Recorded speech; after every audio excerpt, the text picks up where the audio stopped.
Okay, so today we're gonna dive into the world of New York City small businesses. Sounds fun. Yeah, we've got this source. It's called Maximizing Small Business Growth in NYC.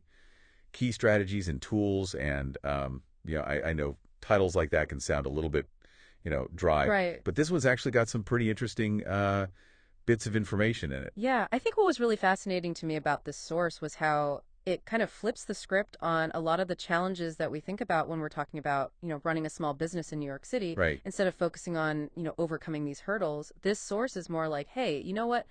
Lean into the city's unique dynamics. Okay. These challenges can be opportunities. So you're saying it's not just about like surviving in New York Right. as a small business. It's about like actually using the city Exactly. to your advantage. Yeah, using it as like a springboard for growth.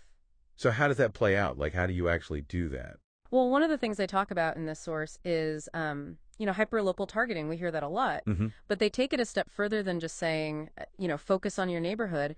They suggest actually partnering with local influencers Oh, interesting. who already have, a loyal following in that target market. So you're not just trying to reach everybody in like a 1 mile radius. Right. You're thinking about who are the tastemakers in that area. Exactly. Like think about collaborating with that, popular Instagram food blogger who lives down the street from your restaurant. Right. Like if they've got a following of, 10,000 people who all live within a 5 block radius of your business, that's huge. Exactly. It's like a shortcut Yeah, to building that brand awareness. totally. And speaking of shortcuts, I'm always interested in, tips and tricks for digital marketing. Of course, of course. Did this source have anything to say about that? Oh, yeah, for sure. They had a whole section on social media and how to really, make it work for you in this city. Okay, what was their take on that?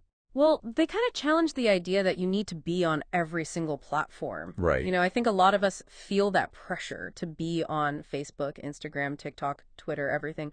But they say, you know what? Pick one or two that really align with your target audience and then become a master of those. Okay, so quality over quantity. Exactly. So let's say I'm like a fashion boutique in the East Village and I'm, really trying to target Gen Z and millennial. Right. They're saying maybe focus on TikTok and Instagram. Yeah, and forget about Facebook. Okay, I see. But it can't just be about like being on the platform, right? Oh, definitely not. What kind of content are we putting out there? Well, this is where it gets really interesting. Okay. They talk about focusing on user-generated content, Oh, I love that. getting your customers to do the talking for you. Yeah, it's authentic. It's real people. Exactly. So let's say you own a coffee shop. Mm-hmm. You could run a contest where customers share photos of their latte art with your shop's hashtag for a chance to win, a free drink or something. Yeah, and then all of a sudden you've got, dozens of people taking pictures of your, product in your space. Exactly. It's free content. Yeah. It's engagement. It builds community around your brand. Love it.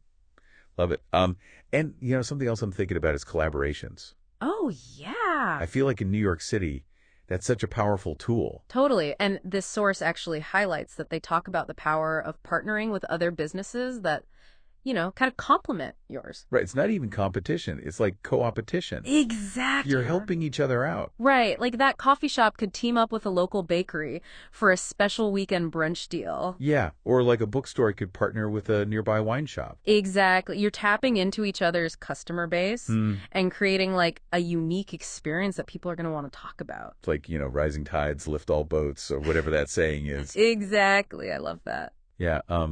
So we've talked about marketing, but this source doesn't just stop there, right?